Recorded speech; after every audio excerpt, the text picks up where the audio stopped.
వరంగల్ నగరంలో భక్తుల కొంగు బంగారంగా విరాజిల్లుతున్న శ్రీ భద్రకాళి దేవాలయాన్ని సూర్యగ్రహణం సందర్భంగా 24 గంటల పాటు మూసివేయనున్నారు. ఈ నెల 25వ తేదీ ఉదయం 8:50 నుండి 26వ తేదీ ఉదయం 9 గంటల వరకు ఆలయం మూసివేస్తామని దేవాలయ ప్రధాన అర్చకులు నాగరాజు శర్మ తెలిపారు. 25వ తేదీ ఉదయం 8:50 లోపు అమ్మవారికి నిర్వహించాల్సిన పూజలను నిర్వహిస్తామని, అనంతరం 26వ తేదీ ఉదయం 9 గంటలకు సంప్రోక్షణ అనంతరం భక్తులకు దర్శనం కల్పిస్తామని, 25వ తేదీన భక్తులకు ఎలాంటి దర్శనాలు ఉండవని అర్చకులు నాగరాజు శర్మ స్పష్టం చేశారు.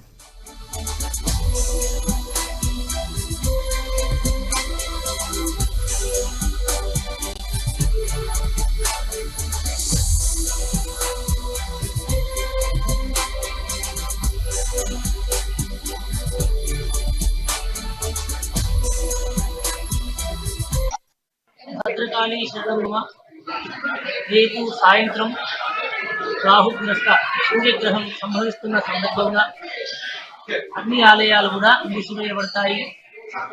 ఎప్పుడైతే గ్రహణం సంభవిస్తుందో అప్పుడు మూర్తిలోని శక్తులన్నీ కూడా సూర్యమండలాన్ని చేరుకుంటాయి. కాబట్టి గ్రహణ కాలంలో దేవాలయాలు మూసివేస్తారు. మంగళవారం నాడు సాయంత్రం 4:55 గ్రహణం సంభవిస్తుంది. 6:29 పూర్తవుతుంది.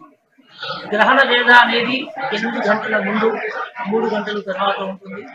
కాబట్టి రేపు ఆలయాన్ని 8:40 ఆలయం అమ్మవారికి నిత్యాన్నికం పూర్తి చేసి ఆలయం మూసివేస్తారు.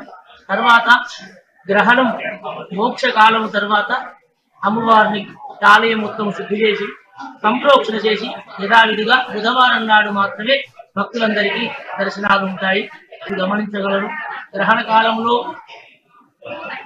ఎవరికి ఏ అనుష్ఠానమైన జపం ఉంటే ఆ జపాన్ని చేసి భగవంతుని ఆరాధించాలి.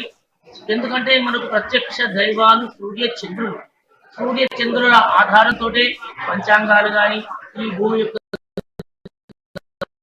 అటువంటి సూర్యునికి గ్రహణం సంభవించిన సమయంలో కాలమంతా కూడా స్తంభింపబడుతుంది. కాబట్టి దాన్ని అభివృద్ధిస్తారు. ఆ గ్రహణ కాలంలో భగవంతుని ఆరాధించి ఏ ఇష్ట దైవాన్ని పూజిస్తే సూర్యునికే తపస్సు చేసి మనం అతనికి వరమిచ్చినట్టయితుంది. కనుక ఈ గ్రహణ కాలాన్ని మనము స్నానం చేసి శుద్ధిగా ఉండి ఆ గ్రహణ కాలంలో ఇంట్లో కూర్చొని